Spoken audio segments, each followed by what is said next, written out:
Hello students, अब हम solve करेंगे एक्सरसाइज 3.6 जो है आपकी पेज नंबर है 67 एनसीईआरटी का।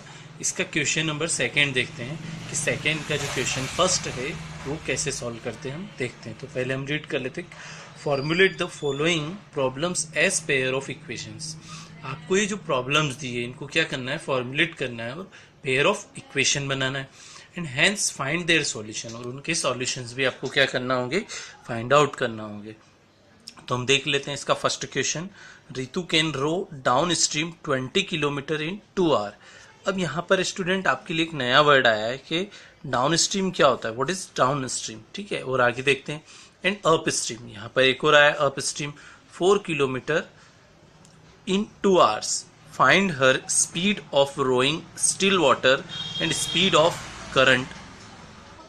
तो हमको देखना होगा कि speed of current, speed of water जो भी आपको गिवन है, 20 किलोमीटर डाउन स्ट्रीम है, अप स्ट्रीम है, तो ये आपको बोलना क्या चाह रहा है। तो पहले मैं आपको बता देता हूँ स्टूडेंट, ये क्वेश्चन है आपने कभी सुना हो या बोट, आप जब बोटिंग करते हैं तो आपने देखा होगा कि जो बोट होता है, ठीक है, बोट में अपन बोटिंग कर लेते हैं, उसके बाद जो पानी होता है, मतलब एक होता है पानी की स्पीड होगी और एक आपकी बोट की स्पीड होगी।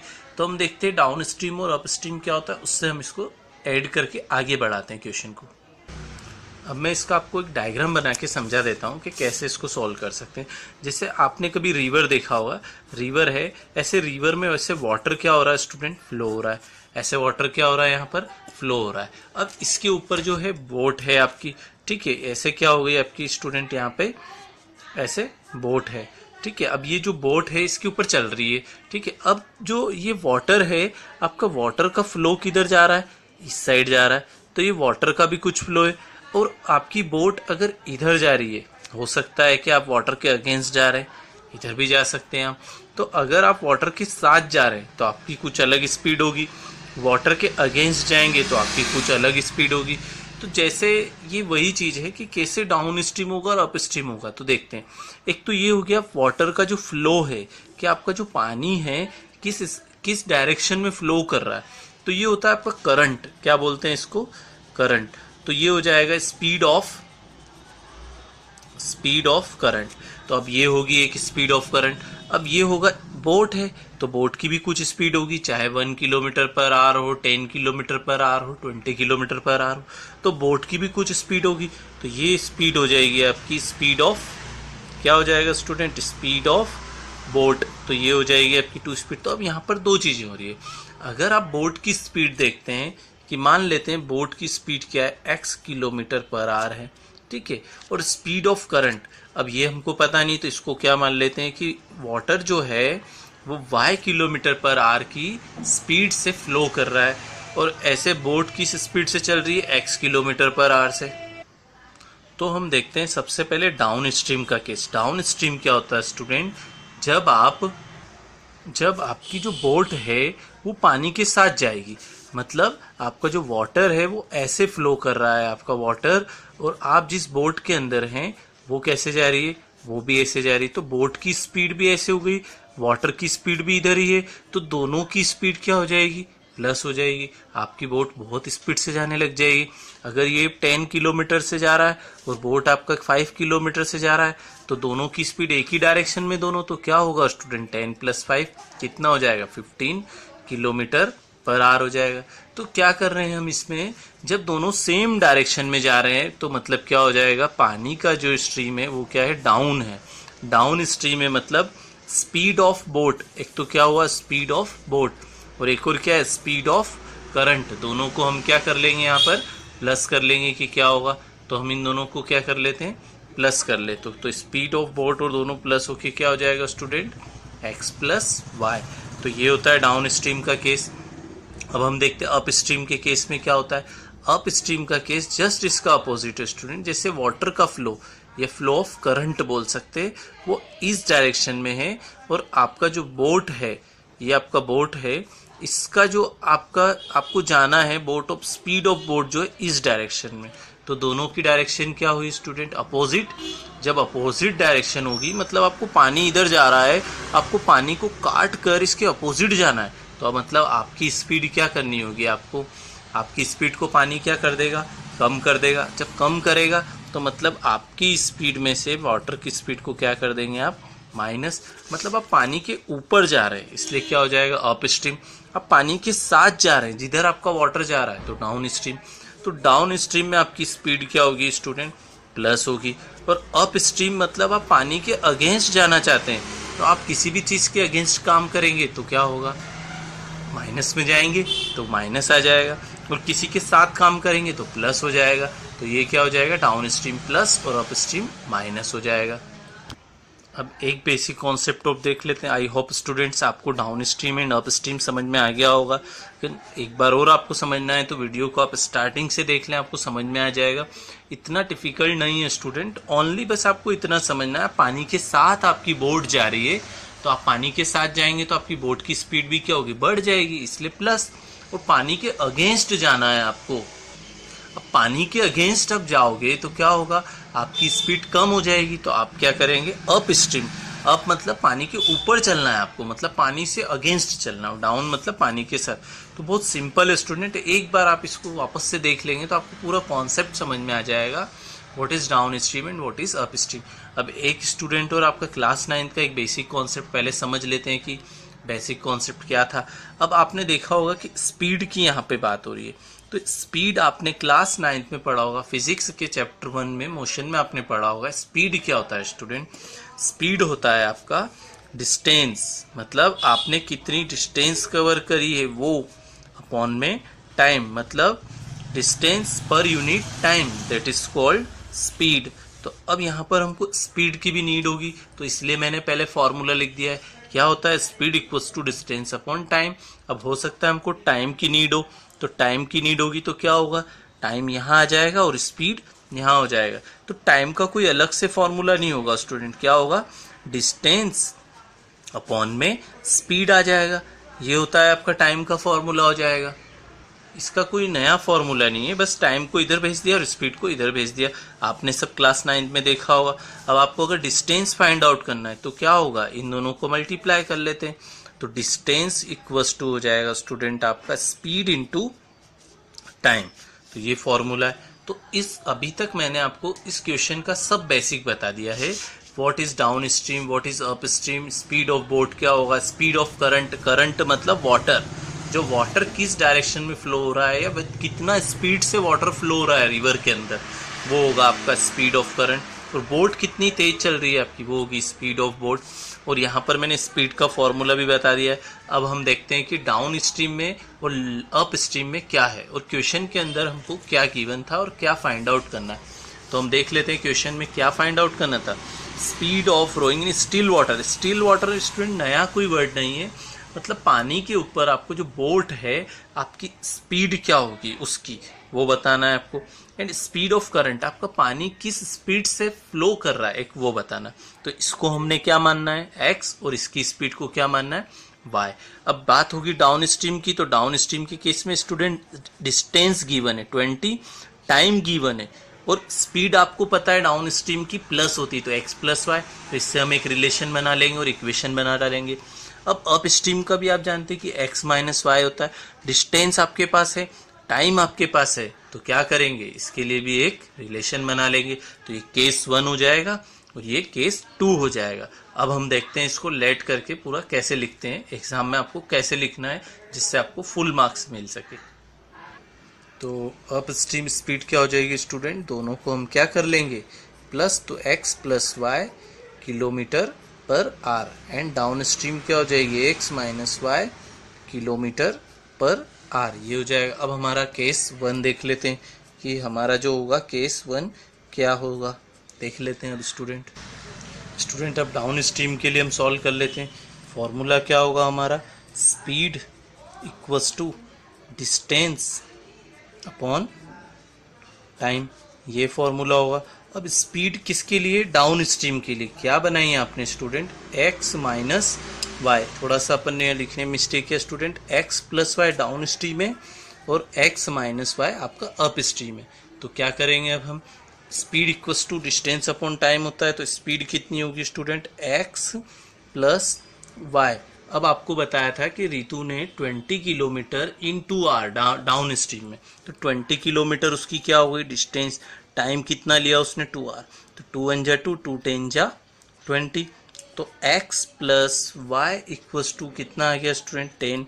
तो ये हो जाएगी हमारी इक्वेशन फर्स्ट हो जाएगी, इसको हम बोल देंगे इक्वेशन फर्स्ट है। अब सेकेंड केस है हमारा अप स्ट्रीम का। अब हम क्या करेंगे, यहाँ पर भी same formula, speed equals to distance upon time taken आ जाएगा। तो अब अप स्ट्रीम के लिए रितु ने बोला था 4 किलोमीटर इन 2 आवर, तो speed equals to upstream की हो जाएगी x माइनस Y equals to 4 kilometre, that mean distance time taken 2 hour. तो क्या हो जाएगा स्टूडेंट, ये कैंसिल होकर x माइनस वाई इज इक्वल टू आ जाएगा आपका 2। तो ये हो जाएगी आपकी इक्वेशन नंबर सेकेंड। तो इक्वेशन फर्स्ट और सेकेंड आपके पास आ चुकी है। जब इक्वेशन फर्स्ट सेकेंड है तो आपको सॉल्व करने की 2 मेथड आती है, substitution and elimination and cross multiplication. अब हम देखते हैं किसी भी मेथड से इसको सॉल्व कर सकते हैं। अब स्टूडेंट इसमें हम क्या करेंगे, यहाँ पर एलिमिनेशन मेथड लगा देते हैं, बिकॉज क्योंकि ये y प्लस का है या माइनस का है, तो आप क्यों सब्स्टिट्यूशन करेंगे, टाइम वेस्ट करेंगे। डायरेक्ट हमने क्या कर दिया, एलिमिनेशन मेथड, दोनों एक दूसरे से कैंसिल। ये हो गया आपका 2x और ये हो गया आपका 12। अब 2x को जब इधर x2 को इधर डिवाइड में भेजेंगे तो स्टूडेंट आपकी x की वैल्यू आ जाएगी 12/2, दैट मीन्स 6। तो आपका x कितना आ गया 6। जब x 6 आ गया है तो किसी भी एक इक्वेशन में, इक्वेशन सेकेंड में पुट कर देते हैं, तो प्लस का 6 से उधर जाकर किसका हो जाएगा, माइनस का हो जाएगा। तो अब हम इसमें क्या करेंगे, इसके अंदर 6 पुट किया, उधर गया माइनस का हो गया, तो y की वैल्यू क्या आ गई स्टूडेंट, हमारी y की वैल्यू मिल गई है हमको 4। तो अब हम लास्ट में लिख देंगे जो हमने लेट किया था, क्या लेट किया था, hence the speed of boat in still water x था, x आया हमारा 6, तो स्पीड कितनी हो गई 6 kilometre per hour, and the speed of the current that means y हो गया हमारा 4 किलोमीटर पर आवर। यही हमको फाइंड आउट करना था। तो स्टूडेंट क्वेश्चन आपको दिख रहा है बहुत टफ है, लेकिन जब आप इसका सॉल्यूशन करेंगे और आप समझ जाएंगे कि what is down stream and what is up stream, what is speed, ये जब आप बेसिक कॉन्सेप्ट आपका अगर आपका क्लियर होगा तो ये क्वेश्चन आपको बहुत ईजी लगेगा। ठीक है, अब हम देखते हैं इसका नेक्स्ट क्वेश्चन। अब हम देखते हैं इसका question number second. 2 women and 5 men can together finish an embroidery work in 4 days। अब स्टूडेंट यहाँ पर भी नई बात है, जैसे अप स्ट्रीम डाउन स्ट्रीम आया था तो हमने क्या किया था, पहले उसका पूरा बेसिक समझा था, उसके बाद एक्सरसाइज चैप्टर स्टार्ट किया था तो हमको क्लियर समझ में आ गया था। ठीक है, अब हम इसमें भी ऐसा कुछ बेसिक सीख लेते हैं। तो ये वाले क्वेश्चन जो स्टूडेंट टाइम एंड वर्क और जो होता है वो वाले क्वेश्चन है, मतलब कितना टाइम लगेगा, इतने जने काम करेंगे तो 10 जने काम करेंगे तो एक काम को कितने दिन में फिनिश कर लेंगे, 20 जने करेंगे तो उसी को कितने दिन में फिनिश कर लेंगे। तो ऐसे ही ये एक एम्ब्रॉयडरी वर्क चल रहा है।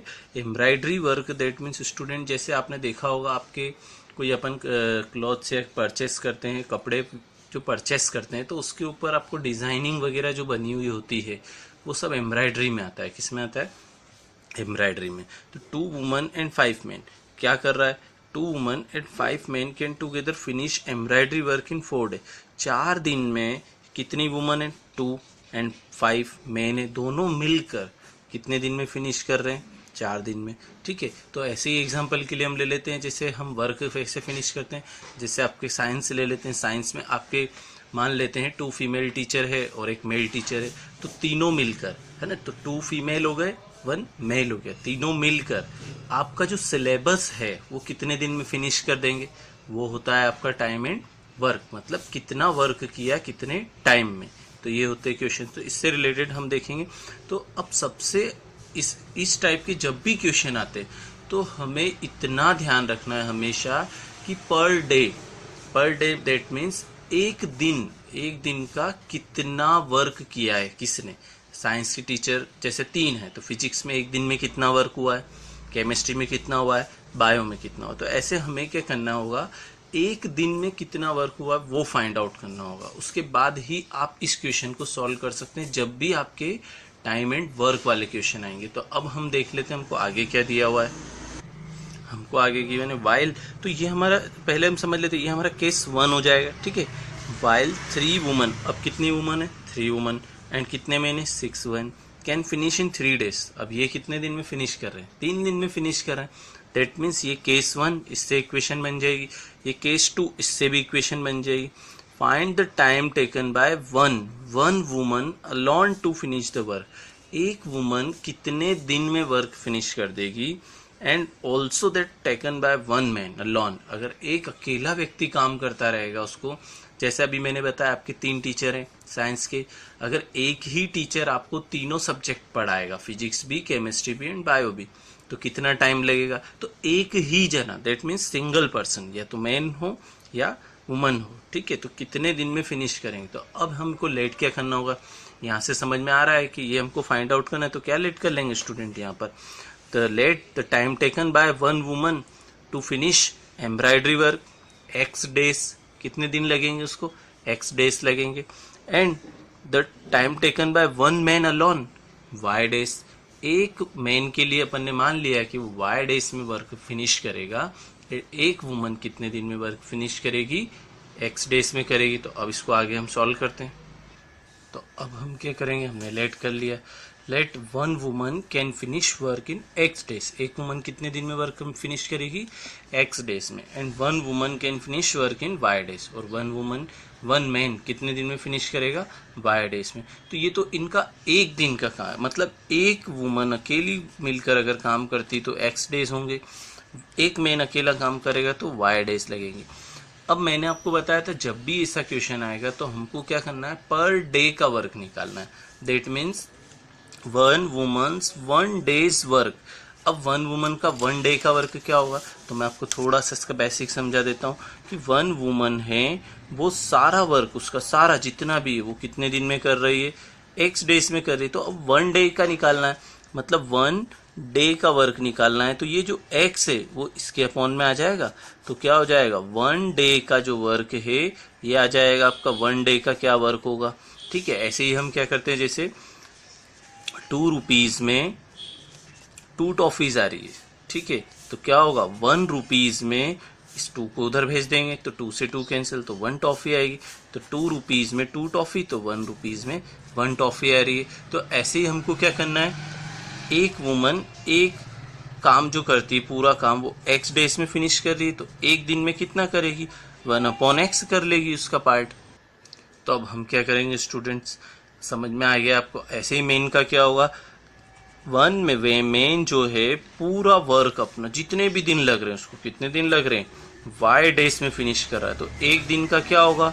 एक दिन का एक मेन का वर्क 1/y होगा, तो ये हो जाएगा 1 day का वर्क। तो स्टूडेंट हमेशा ये ध्यान रखना होगा, जब भी आप एक दिन का वर्क निकालेंगे तो उसको अपॉन में भेज दो टोटल डेज जितने उनको लग रहे हैं। तो क्या हो जाएगा आपका?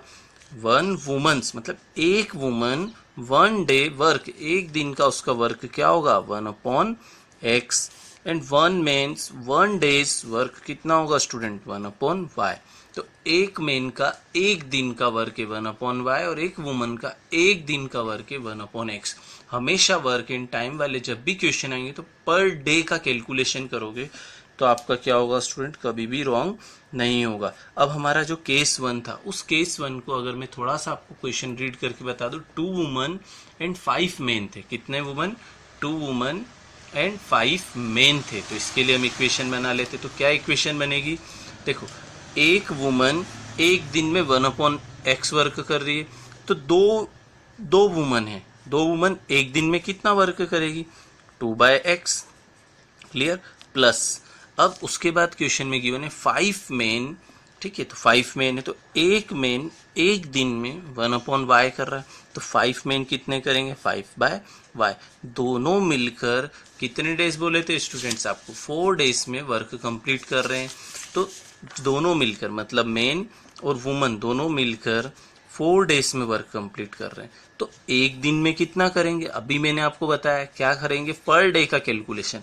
तो पर डे के हिसाब से क्या हो जाएगा? 1 day का वर्क हो जाएगा आपका 1/4। आया स्टूडेंट आपको समझ में? तो ये सब पूरी कैलकुलेशन हो गई है आपके 1 day की वर्क के लिए। ये हो गया आपका केस 1। ऐसे ही हम देख लेते हैं कि इसका जो केस सेकेंड है वो क्या होगा। केस सेकेंड में सेम टू सेम ऐसे ही करना स्टूडेंट, बस मेन और वुमन की जो आपको नंबर्स दे रखे हैं वो डिजिट चेंज है। जैसे while 3 woman and 6 main, 3 woman तो 3/x, 6 है तो 6/y, दोनों मिलकर कितने दिन में वर्क कंप्लीट कर रहे हैं? 3 डेज में। तो पर डे का काम कितना होगा? 1/3। अब ये दो इक्वेशंस आपको बनती हुई दिख रही है स्टूडेंट। अभी जस्ट आपने इससे पहले वाले वीडियो में क्या देखा था? Reducing method. जब ऐसा फ्रैक्शन में आ जाएगा तो क्या करेंगे यहाँ पर? Reducing method. तो क्या लेट कर लेते हैं? Let 1/x is equals to u and 1/y is equals to v। ये लेट कर लेते हैं हम यहाँ पर। ठीक है, यहाँ इतना समझ में आया आपको। अब इस इक्वेशन को क्या कर लेंगे? हम रिड्यूस कर लेंगे। अब 2 मल्टीप्लाई, स्टूडेंट्स हमारी अब इक्वेशन क्या बन जाएगी? यहाँ पर हम देख लेते हैं 2 मल्टीप्लाई में, और 1/x को हमने क्या लेट किया है? u लेट किया है। तो क्या हो जाएगा स्टूडेंट्स हमारा? 2u plus 5v is equals to 1/4। And एक और इक्वेशन हो जाएगी स्टूडेंट, ये वाली हमारी 3u plus 6v is equals to 1/3। अब इसको हम क्या कर लेंगे? सिंप्लीफाई कर लेंगे। अब सिंप्लीफाई कैसे करेंगे? इस 4 को मल्टीप्लाई में इधर भेज देंगे तो क्या हो जाएगा student? 8u plus 20v is equals to 1। ये हो जाएगी हमारी इक्वेशन फर्स्ट। एंड इसको भी ऐसे ही करेंगे तो क्या हो जाएगा? 3 3 जा 9u 18v इक्वल्स टू 1। ये हो जाएगी हमारी इक्वेशन सेकेंड। अब हमारे को दो इक्वेशन मिल चुकी है, इसको कैसे सिंप्लीफाई करते हैं हम स्टूडेंट? अब हमने क्या किया है? मल्टीप्लाई कर दिया और इक्वेशन को कर लिया और इसके साइन भी चेंज कर दिए, तो दोनों एक दूसरे से क्या हो जाएंगे? कैंसिल। और ये कितना हो जाएगा? 36v, और ये हो जाएगा 1। तो हमारी जो v की वैल्यू आ जाएगी स्टूडेंट, ये कहाँ जाएगा? अपॉन में। तो v की वैल्यू आ जाएगी 1/36। अब हमको किसकी वैल्यू फाइंड आउट करना है? u की। तो u की वैल्यू फाइंड आउट करने के लिए हम क्या करेंगे? या तो इस इक्वेशन में रख दें या इस इक्वेशन में। अब यहाँ दिख रहा है हमको कितना आ रहा है? 36। यहाँ कितना? 18। तो अगर हम इसमें रखेंगे तो ये क्या होगा? इससे कैंसिल हो सकता है। तो हम किस में रख देंगे? इक्वेशन सेकेंड में। तो put v is equals to 1/36 in equation second. तो सेकेंड में जैसे रखा तो इक्वेशन सेकेंड क्या है स्टूडेंट हमारी? 9u plus 18v, v that means 1/36 is equals to 1। ये इससे कैंसिल हो गया, तो कितनी टाइम कैंसिल हो गया? 2 टाइम। तो इक्वेशन क्या हो गई? 9u plus 1/2 equals to 1। अब प्लस 1/2 उधर जाएगा, किसका हो जाएगा? माइनस का। इन दोनों का एलसीएम लेंगे तो क्या हो जाएगा? इन दोनों का हम क्या करेंगे? एलसीएम करेंगे तो हो जाएगा 9u इज इक्वल्स टू 2 1 जा 2, 2 माइनस 1 तो 1/2। अब 9 मल्टीप्लाई में इधर आया डिवाइड में, तो क्या हो जाएगा इसके आगे स्टूडेंट आपका? u is equals to 1/9 into 2। तो क्या हो गया? u is equals to 1/18। तो u आया है आपका 1/18, v आया है 1/36। अब आपने क्या लेट किया था? वहां से हम कंटिन्यू कर लेते हैं। आपने लेट किया था 1/x is equals to u। तो 1/x is equals to u मतलब 1/18। तो अब इसको क्रॉस मल्टीप्लाई करेंगे तो आपका x क्या आ गया? यहाँ से हमको क्लियर समझ में आ गया है, x हमारा 18 आ गया है। ऐसे ही हमने क्या लेट किया था? And 1/y is equals to v। Then 1/y is equals to v कितना आया है? 1/36। तो क्रॉस मल्टीप्लाई करेंगे तो y कितना आ गया है? 36। तो क्या हो जाएगा? y equals to 36। अब स्टूडेंट हम क्या लिख देंगे? Hence 1 woman can finish an embroidery work in 18 days. And इसके बाद क्या लिख देंगे? And 1 man can finish in 36 days. जो आपने लेट किया था उसको अब हम हैंस करके लिख देंगे। Hence 1 woman can finish embroidery work in 18 days and 1 man can finish embroidery work in 36 days। ये था हमारा क्वेश्चन। अब देखते हैं हम इसका नेक्स्ट क्वेश्चन। अब स्टूडेंट्स हम देखते हैं इसका next question. Ruhi travels 300 kilometre to her home partially by train and partially by bus. अब स्टूडेंट आपको अच्छे से पता होगा कि यहाँ पर फिर डिस्टेंस की बात आ रही है। ठीक है, डिस्टेंस की बात आ रही है और ट्रेन और बस की बात आ रही है। दैट मीन्स आपने जो क्लास 9th में फिजिक्स में पढ़ा है, speed equals to distance upon time, मे भी पॉसिबल उसका यूज हो। तो जैसे ही आप ऐसे क्वेश्चन देखते हैं तो आपका माइंड में आ जाना चाहिए कि क्या करना होगा। अब रूही ने क्या किया है? 300 किलोमीटर ट्रेवल किया है। कितना ट्रेवल किया है? 300 किलोमीटर। तो अब उसका जो टोटल डिस्टेंस है यहाँ से लेकर यहाँ तक वो कितना है?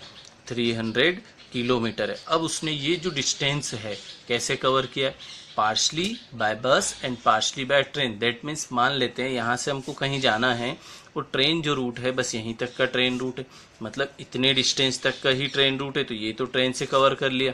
लेकिन ये जो रिमेनिंग रूट है, अब यहाँ तो ट्रेन रूट है ही नहीं, तो फिर क्या करना होगा, बस से जाना होगा। तो उसने किससे ट्रेवल किया है, बस से। तो हमको समझ में आता है टोटल 300 किलोमीटर का डिस्टेंस रूही ने ट्रेवल किया है। अब कितना उसने बस से किया और कितना ट्रेन से किया, ये भी आइडिया नहीं है हमको। आगे देखते हैं हम। She take 4 hour if she travel 60 kilometre by train. अगर वो 60 किलोमीटर किससे ट्रेवल कर रही है, बाय ट्रेन से। तो अब हम देख लेते हैं टोटल डिस्टेंस कितना था स्टूडेंट आपका 300। इसमें से उसने 60 किलोमीटर किससे कवर किया है, बाय ट्रेन से। तो रिमेनिंग कितना हो गया, 300 टोटल है, 60 किलोमीटर आप कवर कर चुके हैं बाय ट्रेन, तो ये हो गया था आपका बाय ट्रेन हो गया था। ठीक है, तो रिमेनिंग ये है आपका। तो ये रिमेनिंग कितना होगा, रिमेनिंग मतलब 240 किलोमीटर जो है रूही ने किससे ट्रेवल किया है, बाय बस से। तो ठीक है, यहाँ तक आपको समझ में आया होगा। तो अब उसने क्या बोला है आगे क्वेश्चन में देख लेते हैं। 60 kilometre by train and remaining by bus. तो रिमेनिंग कितना है 240 if she travels by train, if she travels 100 kilometre by train. 100 kilometre किससे कवर किया उसने, अब ट्रेन से कवर किया। And remaining by bus, remaining किससे कवर किया है, बस से। तो अब हम क्या करेंगे, इसके लिए भी सेकेंड इक्वेशन बना लेंगे। जैसे टोटल डिस्टेंस कितना है 300 किलोमीटर है, जिसमें से 100 किलोमीटर बाय ट्रेन से किया है एंड बचा हुआ रिमेनिंग कितना हुआ 200 किससे किया है, बाय बस से किया है। तो किससे ट्रेवल किया है, बाय बस से एंड बाय ट्रेन से। तो इसके लिए भी हम सेकेंड इक्वेशन बना लेंगे और आगे देखते हैं हमको क्या गिवन है। She takes 10 minute longer. That means जब उसने पहले वाले केस में ट्रेवल किया था तो उसको कितने आवर लगे थे, 4 आवर लगे थे। लेकिन अब क्या है स्टूडेंट, अब उसने क्या किया है 10 मिनट और ज़्यादा ले लिए। कितने मिनट और ज़्यादा ले लिए, 10 मिनट और। That means she takes 10 minute longer और मोर। मतलब आपने जब ये वाली डिस्टेंस कवर करी थी केस 1 की, तो आपको कितना टाइम लगा था, 4 आवर लगे थे। लेकिन अब आप जब आपने ये वाली डिस्टेंस कवर करी तो आपको 10 मिनट और ज़्यादा लग गए। कितने मिनट और ज़्यादा लग गए, 10 मिनट और। दैट मीन्स 4 आवर तो लगे ही हैं, 4 आवर तो आपको लगे प्लस 10 मिनट और ज़्यादा लग गए। कितने मिनट और ज़्यादा लग गए, 10 मिनट। तो अब इससे हम देखते हैं, ये तो हमारा टाइम हो गया है यहाँ पर भी इस केस में ये हमारा टाइम है, इस केस में ये हमारी क्या हो गई है, डिस्टेंस हो गई है, और इस केस में ये हमारी क्या हो गई है, डिस्टेंस हो गई है। तो अब हम देख लेते हैं, हमारे को फॉर्मूला अच्छे से पता है, speed equals to distance upon time होता है। अगर इसका यूज़ होगा तो हम 100% इसका यूज़ करेंगे। आगे का क्वेश्चन रीड करते हैं। क्वेश्चन में गिवन है फाइंड द स्पीड। आ गया ना स्टूडेंट, देखो speed of the train and the बस। अब ट्रेन की और बस की सेपरेटली आपको क्या बताना है, स्पीड बतानी है। तो हम क्या लेट कर लेंगे student, let the speed of the train be x kilometre per hour and the speed of the bus be y kilometre per hour. अब मैंने आपको ये केस में क्लियर बता दिया था। अब स्टूडेंट्स, अब यहाँ पर हमने देखा था अगर हमें टाइम के रेस्पेक्ट में सब कैलकुलेट करना है तो टाइम क्या होगा, डिस्टेंस अपॉन स्पीड। तो अब हम देख लेते हैं, इसके लिए इक्वेशन बना लेते हैं। आपने लिख लिया है कि अगर आप ट्रेन से कवर करते हैं तो आपकी स्पीड क्या है x, और बस से कवर करते हैं तो आपकी स्पीड क्या होगी y। तो अब हम देखते हैं टाइम के रेस्पेक्ट में, तो डिस्टेंस अपॉन क्या होता है, स्पीड। मतलब आपने फर्स्ट केस की बात कर रहे हैं, केस 1, कितनी डिस्टेंस कवर करिए 60, किससे कवर करिए, स्पीड आपकी है ट्रेन की, तो ट्रेन की स्पीड कहाँ आएगी, नीचे, प्लस। अब इसका सेकेंड केस क्या है आपका, आपने स्पीड किससे कवर करी, बस से, वो भी कितनी रिमेनिंग डिस्टेंस है 240। तो डिस्टेंस अपॉन स्पीड, स्पीड कितनी है स्टूडेंट आपकी y इज इक्वल टू, अब आपको कितना टाइम लगा है, तो फर्स्ट केस में आपको कितना लगा था, 4 आवर लगा था। तो ये हो जाएगी हमारी इक्वेशन फर्स्ट। इस टाइप से बना लेंगे केस 1 से। अब केस सेकेंड देखते हैं। केस सेकेंड में क्या था स्टूडेंट, केस सेकेंड में था आपने 100 किलोमीटर ट्रेन से और 200 रिमेनिंग जो डिस्टेंस थी वो बस से। तो क्या हो जाएगा, डिस्टेंस 100 किससे ट्रेवल करिए, स्पीड कितनी है ट्रेन की x, प्लस 200 की स्पीड कितनी है y। अब आपको क्या करना है, 4 आवर तो लगे ही हैं स्टूडेंट, प्लस 10 मिनट आपको क्या लगे हैं, ज़्यादा लगे हैं, मतलब 1 मिनट है और एक आपका आर है। तो कभी ऐसा होगा नहीं कि दोनों प्लस हो जाएंगे, 4 + 10 14 हो जाएगा, तो ये आपका हो जाएगा ऐसे रॉन्ग। तो हम इसको क्या करेंगे, आर में है तो इसको भी किस में लेके आएंगे, आर में, ठीक है। या फिर ये इधर वाले को आर में है तो इसको भी मिनट में लिया, सबको मिनट में लाओ। तो इससे अच्छा है कि हम इसी मिनट को किस में लेके आ जाते हैं, आर में लेके आ जाएंगे। तो स्टूडेंट हमको पता है कि जो 1 आवर होता है, 1 आवर में होते हैं 60 मिनट होते हैं, ठीक है। तो अब आपको क्या करना है, 1 मिनट में कितने आर होंगे, तो 1 मिनट में 1/60 क्या हो जाएगा, आर हो जाएगा, ये आर में कन्वर्ट हो जाएगा, तो ये 1/60 आर में आ जाएगा। तो अब ये 10 मिनट है तो इसको किससे मल्टीप्लाई कर दें, 10 से, तो 0 से 0 कैंसिल, तो 1/6 आ जाएगा, कितना आ जाएगा 1/6, तो क्या हो जाएगा यहाँ से 100/x plus 200/y is equal to 4r plus 1/6r। अब इन दोनों को क्या कर लेंगे, प्लस 6 4 ज़ा 24 प्लस 1 25/6, और ये हो जाएगा आपका 100x प्लस 200y। तो अब ये दो इक्वेशन आपकी बन चुकी है, एक इक्वेशन तो ये रही है स्टूडेंट आपकी, और सेकंड केस से ये इक्वेशन बन गई है। अब हमको क्या करना होगा, दोनों केस को रिड्यूसिंग मेथड से क्या करना होगा, सिंप्लीफाई करके सॉल्व करना होगा। देख लेते हैं हम इसको कैसे सॉल्व करेंगे पूरा। अब स्टूडेंट हमने केस 1 से ऐसे सिस्टमेटिक लिख दिया है, केस 2 भी ऐसे लिख दिया है। तो केस 1 की ये इक्वेशन तो हमारी बन चुकी है, इसमें हमको कुछ भी नहीं करना है, बस रिड्यूसिंग मेथड लगानी है। अब केस 2 की इक्वेशन अब हमारी यहाँ तक हम आ चुके हैं, इसको मिनट को आर में कन्वर्ट किया था, दोनों को कैंसिल हो गए और एक दूसरे का एलसीएम लिया यहाँ पर, तो क्या आ गया 25/6 आ गया। अब हम क्या करेंगे, 6 डिवाइड में इधर जाएगा तो मल्टीप्लाई में आ जाएगा। अब हमने क्या किया, इसको इधर मल्टीप्लाई में भेज दिया, तो ये हो गई हमारी इक्वेशन सेकंड। अब इक्वेशन फर्स्ट और सेकंड से हम क्या कर लेंगे, रिड्यूसिंग मेथड लगाएंगे। फर्स्ट में क्या आ रहा है स्टूडेंट, 1/x 1/y, सेकंड में भी आ रहा है 1/x 1/y। इनको u और v लेट करके रिड्यूस कर लेते हैं। अब हमने ये लेट कर लिया है, लेट करने के बाद इक्वेशन फर्स्ट में 60 मल्टीप्लाई में तो 60u plus 240v equals to 4, ये इक्वेशन 3 हो गई और ये इक्वेशन हमारी 4 हो गई। अब हम इसको क्या करेंगे, एलिमिनेशन मेथड से सॉल्व कर लेते हैं। तो हमको यहाँ पर v को u को एलिमिनेट करना इजी लग रहा है क्योंकि 600 है यहाँ पर और यहाँ 60, तो इसमें 10 का मल्टीप्लाई कर देंगे, 60 × 10, तो डायरेक्ट क्या लिख देंगे, by elimination and multiplying equation 1 by 10।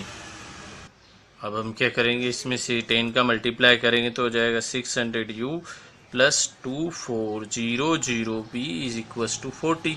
और स्टूडेंट ये हो जाएगा हमारा 600u, क्योंकि इसमें हमें कुछ चेंजेस करना नहीं है, ठीक है। तो इस ये इक्वल टू हो जाएगा 25 के। अब इसमें से साइन चेंज हो जाएंगे तो ये क्या हो जाएगा, दोनों एक दूसरे से कैंसिल। अब ये इसमें से माइनस हो जाएगा तो 1200 आ जाएगा, वो भी v, और ये इसमें से माइनस होगा तो स्टूडेंट आपका आ जाएगा यहाँ पर 15 आ जाएगा। तो अब यहाँ से हमारी v की वैल्यू क्या आ जाएगी, v इक्वल्स टू 15/1200, ये यहाँ पे मल्टीप्लाई में, इधर आ गया डिवाइड में। अब इसको हम क्या कर लेंगे, यहाँ पर कैंसिल कर लेंगे। तो जैसे ही कैंसिल करेंगे 15 × 1 = 15 और 15 × 8 = 120 और 0 ऐसा का ऐसा, तो v आया है हमारा 1/80। तो v की वैल्यू आ गई है 1/80। अब किसकी वैल्यू चाहिए हमको, u की।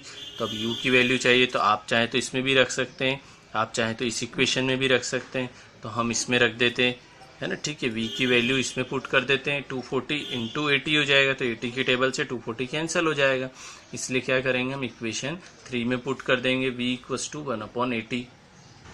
अब हम क्या करेंगे, v की वैल्यू इक्वेशन 3 में पुट कर दी 1/80, तो ये 0 से 0 कैंसिल, 8 की टेबल से 3 टाइम कैंसिल हो गया, तो क्या आ गया है यहाँ पर 60u प्लस 3 इक्वल्स टू 4। अब प्लस का 3 उधर जाएगा, किसका हो जाएगा, माइनस का, तो 60u किसके इक्वल हो जाएगा, 1 के, क्योंकि 4 में से 3 जाएगा 1, तो u की जो वैल्यू है हमको दिखती है यहाँ से 1/60, तो u आ गया है हमारा 1/60। अब हमको किसकी, x और y की वैल्यू चाहिए।